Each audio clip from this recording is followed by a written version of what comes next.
Bonjour à tous et bienvenue dans votre émission Voyage en expertise mobilité. Aujourd'hui, nous posons la question suivante. Acheter français aujourd'hui, ça veut dire quoi ? Notre pays peut se vanter d'avoir des constructeurs automobiles qui sont la fierté de la France. Cette proximité qui est synonyme d'emploi local dans l'esprit de chacun peut réserver des surprises parfois étonnantes. Regardons 2 points essentiels. Le premier point est le cas des constructeurs français. Historiquement, les grands constructeurs automobiles sont implantés pour Renault à Douai et Maubeuge dans le Nord, Sandouville en Seine-Maritime, Flins dans les Yvelines, Batilly en Meurthe-et-Moselle.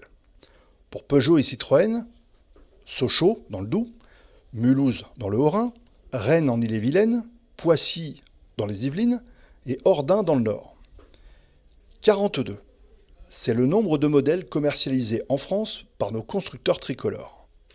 Et seulement 18 d'entre eux bénéficient du label Origine France Garantie. Plus que le label Assemblé en France, l'Origine France Garantie impose que le prix de revient unitaire doit être acquis en France pour au moins 50% et le produit doit prendre ses caractéristiques essentielles dans l'Hexagone. Peugeot et Citroën bénéficient du label pour les C3, C4, C5, DS3 et DS3 Cabriolet, DS4, DS5, mais également 208XY, 208 GTI, 2008, 308, 3008, 508 et 5008. Les Toyota Yaris, produites à Valenciennes, essence ou diesel ou hybride, l'ont aussi. Ce label n'est donc pas forcément attribué aux seules voitures assemblées en France. Renault produit des Clio Zoé, Scénic, Mégane CC, Kangoo, Laguna, Espace et Master dans notre pays. Même chose pour Bugatti, Venturi ou Peugeot. Même des marques étrangères sont présentes sur notre territoire. Smart avec sa Fortwo, Fiat avec son Scudo, Mercedes avec le Citan.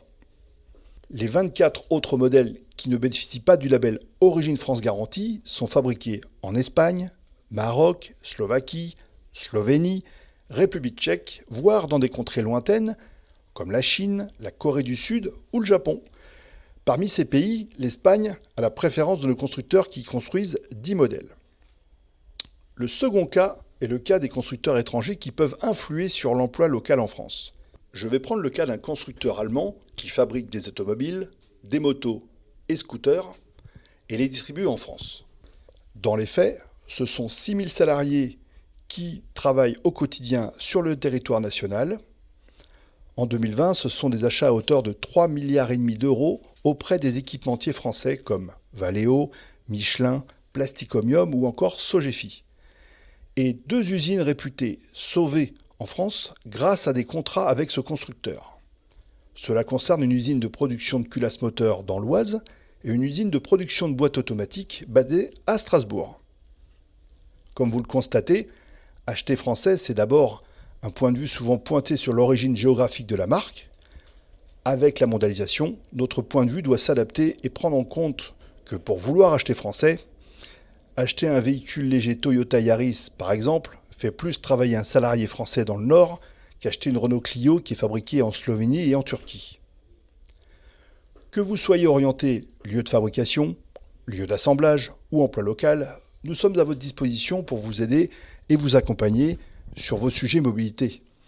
Alors, contactez-nous. Darius Mobilité vous accompagne à la décision et vous aide à faire le bon choix.